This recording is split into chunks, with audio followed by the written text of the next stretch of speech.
Mi chiamo Giorgio Sciacaluga e lavoravo in aeroporto.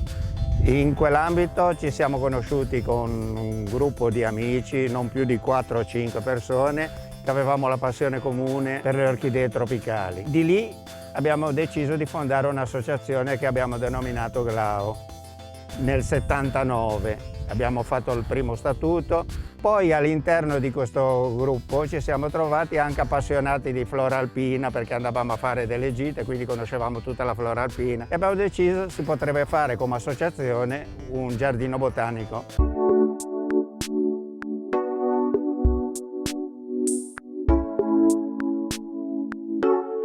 Abbiamo chiesto consigli a diverse persone sul luogo più adatto e ci hanno consigliato Prato Rondanino perché si prestava bene come temperature, come ambiente, come umidità.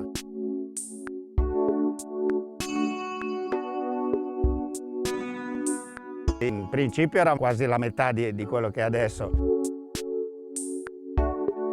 Subito è stato, diciamo, una prova che abbiamo fatto per noi, cioè di provare a poter mettere le piante che a noi piacevano andando in montagna e vedere se riuscivamo a acclimatarle in questa zona. Abbiamo visto che questa zona si è prestata benissimo subito e allora abbiamo cominciato ad allargare l'area.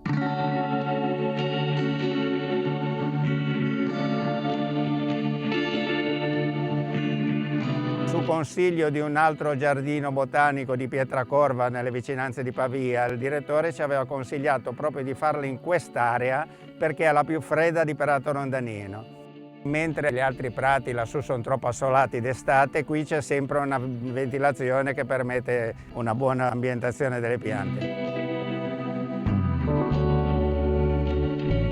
Anche se adesso bisogna dire che le condizioni sono veramente cambiate. La diversità di clima che c'è da quando abbiamo cominciato adesso è che all'epoca nevicava subito, con 2 metri di neve all'altezza quasi della recinzione e quindi le piante erano protette. Adesso purtroppo è variato il clima e prima viene freddo e poi magari nevica e questo danneggia un pochino le piante.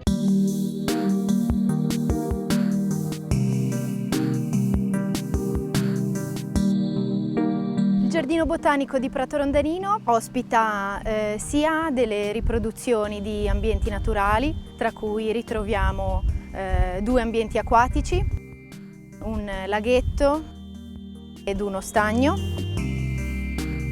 Poi sono ospitate altri tipi di ambiente tipici del piano montano, come le rocciere, che si dividono a seconda della natura delle rocce in rocciere calcaree e rocciere serpentinose. Altri tipi di ambiente sono il bosco, rappresentato da gran parte delle specie arboree autoctone, dal prato. In più il giardino ospita anche delle collezioni, che sono quindi dei gruppi di piante molto particolari in cui sono compresi anche esemplari esotici. Tra le collezioni troviamo la collezione dei gigli, la collezione delle rose.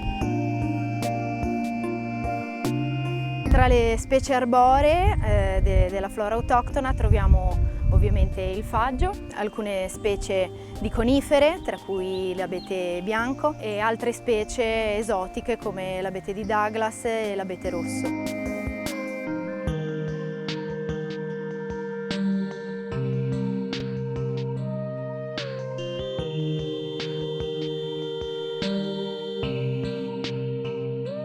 Per quanto riguarda le rocciere, ospitano le piante tipiche della flora alpina. Tra esse troviamo forse le più importanti del giardino, il Cerastium utriense, che è un endemismo del gruppo di Voltri, quindi un endemismo ligure della provincia di Genova, possiamo dire, ed è una specie che è stata scoperta alla fine degli anni 70 dalla professoressa Barberis.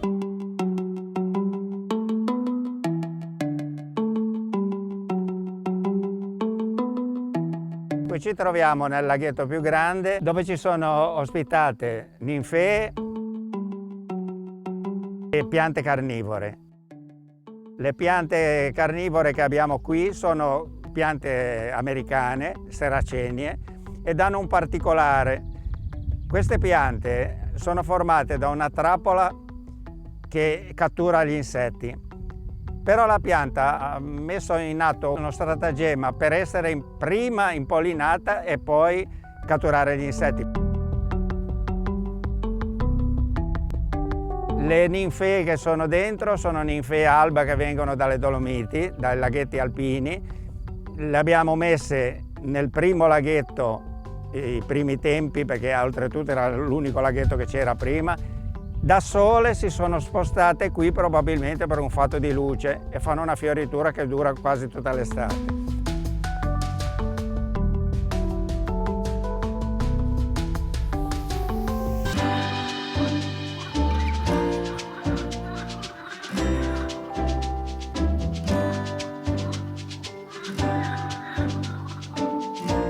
E poi abbiamo anche inserito dentro gli animali che possono vivere a questa quota: la biscia d'acqua, il tritone alpino, il tritone crestato, la rana dalmatina, l'ululone dal ventre giallo, e si sono acclimatati benissimo, ci sono e si riproducono.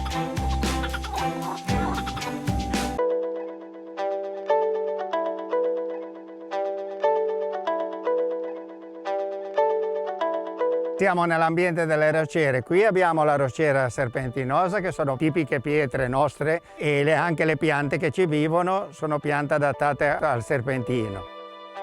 Ci sono delle piante molto importanti che abbiamo pensato che sia bene che le persone conoscano.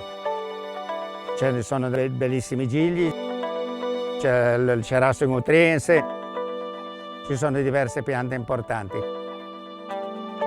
Qui cominciamo invece con la rocciera calcarea. Sono pietre che abbiamo comprato dal Monte Gazzo e lì abbiamo messo tutte le piante delle Dolomiti e comunque di tutte le piante del mondo che vogliono terreno calcareo.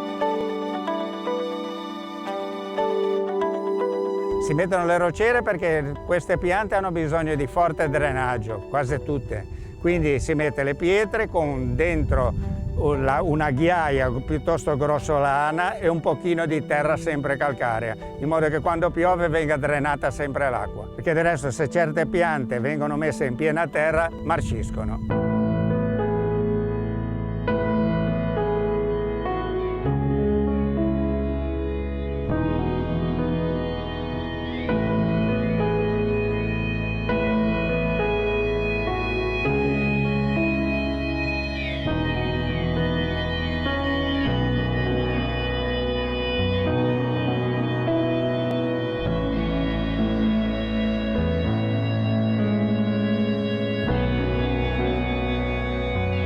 Qui ci troviamo nella parte dell'arboreto dove ci sono dei ginkgo biloba, dove ci sono 2 sequoie.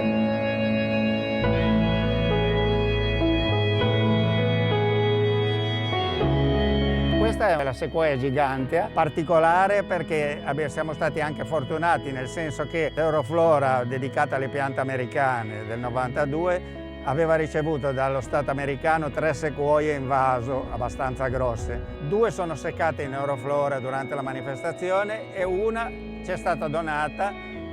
Noi l'abbiamo messa, è cresciuta già di parecchi metri, un albero importantissimo.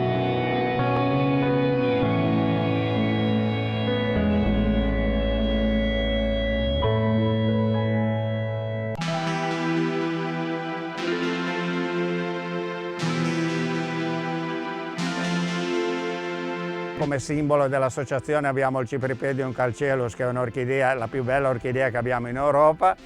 Durante una gita che avevo fatto io sulle Dolomiti ne avevo preso alcuni esemplari, li abbiamo messi e ci sono stati quasi 40 anni.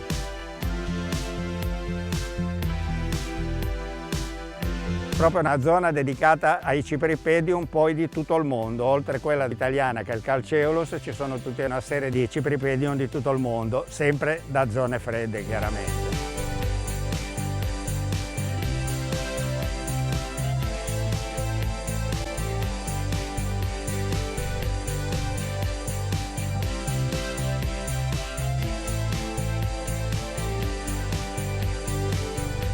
Durante una gita in Germania ero stato colpito da una rosa particolare che poi si chiama rosa rugosa, varietà reginelliana, una rosa giapponese, dove in Austria e in Germania viene usata addirittura per fare delle siepi sulle autostrade, perché è una rosa che ha una forza vitale fortissima.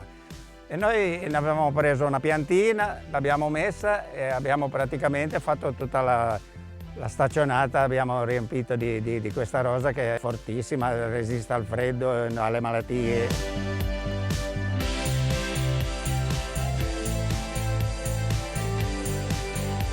E poi abbiamo altre rose, la canina, la rosa Banksia, la rosa Wilsoni. Insomma, abbiamo cercato di fare un piccolo roseto.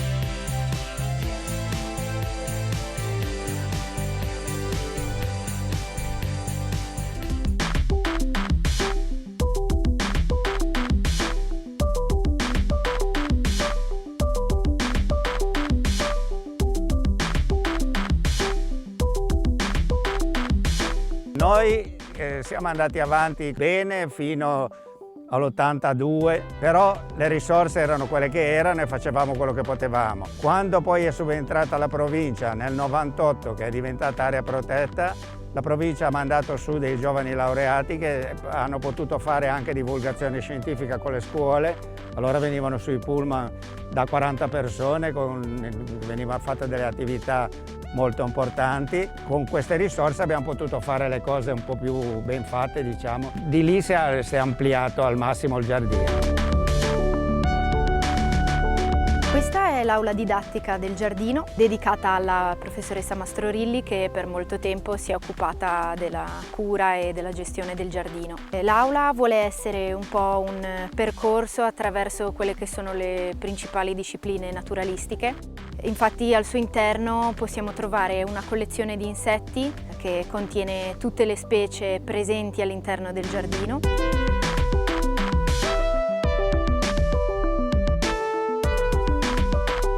Una collezione anche di campioni geologici con tutti gli strumenti legati alla professione del geologo. Poi c'è anche una piccola collezione di rettili raccolti tutti all'interno del giardino, tra cui 2 vipere, il biacco e la natrice dal collare, e poi la collezione di fossili che vuole ripercorrere tutta la storia evolutiva dei vegetali. I fossili in parte sono stati donati al giardino anche dall'estero, e molti altri invece sono stati raccolti dai volontari del GLAO sul campo.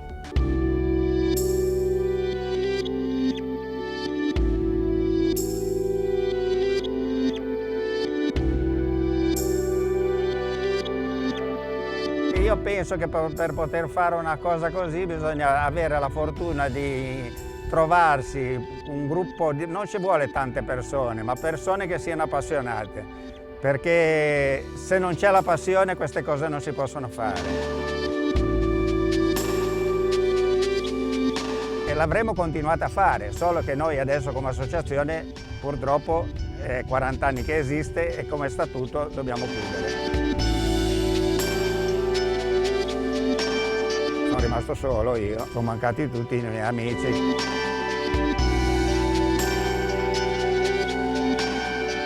Oggi il giardino viene visitato da diversi tipi di persone. Qui arrivano famiglie, appassionati di piante, amatori che quindi già conoscono bene la flora montana, ma anche persone che sono semplicemente incuriosite dalla bellezza di questo luogo e che vogliono per una giornata evadere dalla città.